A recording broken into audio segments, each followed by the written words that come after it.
NFL, this is the last day of the season, last game of the season for all the marbles. In one corner, we have the Philadelphia Eagles, the number one defense in the league, a solid offense, the number one running back in the league. A top 15 quarterback in the league right now. I know Philly fans gonna eat that up and say that he's a top five, top 10 quarterback.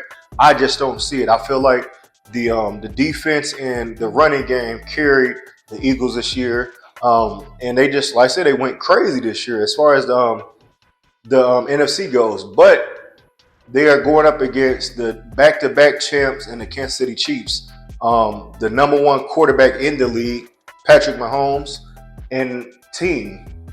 You got Travis Scott, not Travis Scott, damn, Travis Kelsey, Pachenko, you got Hopkins, you got Hollywood Brown. You got all these players on offense, but then you also got the defense led by Chris Jones. To me, right now, if I was to say who has, as far as the offense goes, I think that Pat Mahomes and the Chiefs have the better offense because they have the better quarterback that's going to be able to move the ball down there. He's going to be able to get all the calls that's going to come down, any late hits, anything like that. As far as the defense side go, I believe the Eagles have the better defense up front. They front four is crazy. They put a lot of pressure on the quarterback. We don't see Mahomes get hit too much, so I can see him scrambling a lot or moving the ball, getting that ball out quick. And I think they said he's one of the top five quarterbacks in the league that gets the ball out the fastest. So usually when you get the ball out fast, that causes roughing the passer plays. That's the automatic 15 yards. So that's my concern as far as the Eagles defense goes, getting a little too aggressive. It is the Super Bowl, so you got to play with all your heart, bring it all to the table. They also got what is his name? Brandon Graham, I want to say. He tore his tricep earlier in the year. He is back. That's a big piece to their defense, a leader on defense, so that should help them out as well. I don't know too many of the Eagles defenders. As far as the offense go, man, the Chiefs got their handful with A.J. Brown, Devontae Smith, and Barkley. But the key thing is, can Jalen Hurts get the ball to them? Can he push the ball down there? Can he make every play count? Can he not hold on to the ball too long and get sacked or fumble the ball like he did 2 years ago when they played in the Super Bowl, man? This is going to be a great game. If I had to say a prediction, I would say I'm going to say because it comes out of this. With my favorite position in football being the running back and seeing what Saquon did this year and not get the MVP, I want him to win the Super Bowl. I also want AJ Brown to win a Super Bowl. So then the Titans could be like, damn, we traded our top guy to a team that was pretty much already up on the rise, and they made it to the Super Bowl and won. So it's kind of like a slap in our face, but I hope it's a reality check for my team if I had to speak on that. I like Jalen Hurts. I just don't believe he's what most Philadelphia Eagles fans believe he is, and that's a top five quarterback. I just don't see it. Even a top 10.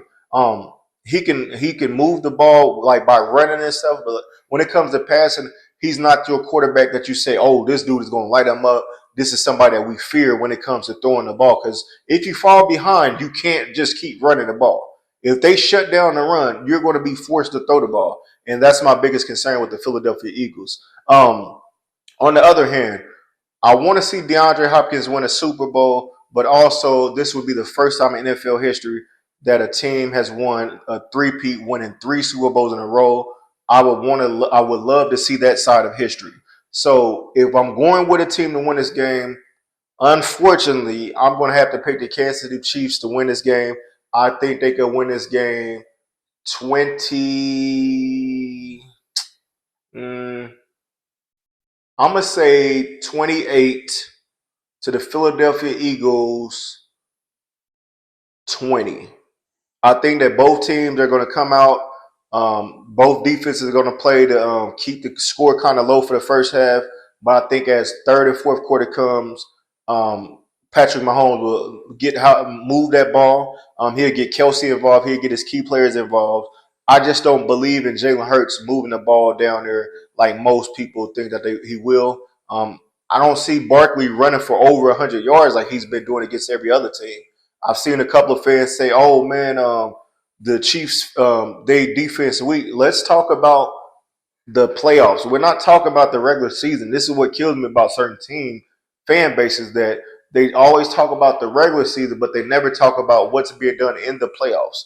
In the playoffs, I don't think the Chiefs have allowed anybody to run over 100 yards. I may be wrong, but if I remember my research correctly, nobody's ran over 100 yards on them. A single player hasn't. Barkley has had an amazing year, but I believe that the whole game plan is going to be keep Barkley and Hurts boxed up. As long as they keep them boxed up and try to force them to the middle of that field, I don't see them. They're going to force them right to the middle, right where Jones is, and all that's going to result in is yards tackled for loss. I don't believe they're going to be able to get to the outside like that. Like I said, I may be wrong. I'm not sports analyst. I'm just giving my honest opinion. So that's what I got for tonight, y'all. The final score in this game will be 28-20, a three-peat for the Kansas City Chiefs. Now, after this happens, I want the Chiefs to go away. I want Kelsey to retire and roll off to the sunset with Taylor Swift. I want Mahomes to just stop being so damn good because I'm so sick of them being the team that's stopping everybody from getting to the NFL play the championship game to the Super Bowl. We've seen it with Baltimore. We've seen it with Buffalo. Hell, even with the Titans a couple years ago, it's been two times that we were about to punch our ticket to the AFC Championship, and we blew the game to the goddamn Kansas City Chiefs. So tonight, I'm rocking with the Kansas City Chiefs, 28-20 over the Philadelphia Eagles. Hell of a season for both teams. I just believe that the Chiefs are going to pull it off in New Orleans. Like, share, and subscribe to the Meet You from the Midwest podcast for your latest NFL updates. Salute to those fans out there, the Philadelphia Eagles fans. Salute to y'all, and salute to the Kansas City Chiefs fans, the real fans, not these bandwagon ass fans that just came along out of nowhere. That's all I got for y'all this week, man. I'm hoping it's a great game. Also, don't forget about the halftime show performed by Kendrick Lamar. This should be one for the ages. I know he about to go crazy. Make sure y'all tune into the whole show. Like, share, and subscribe to the Meet You from the Midwest podcast, man. Facebook, YouTube.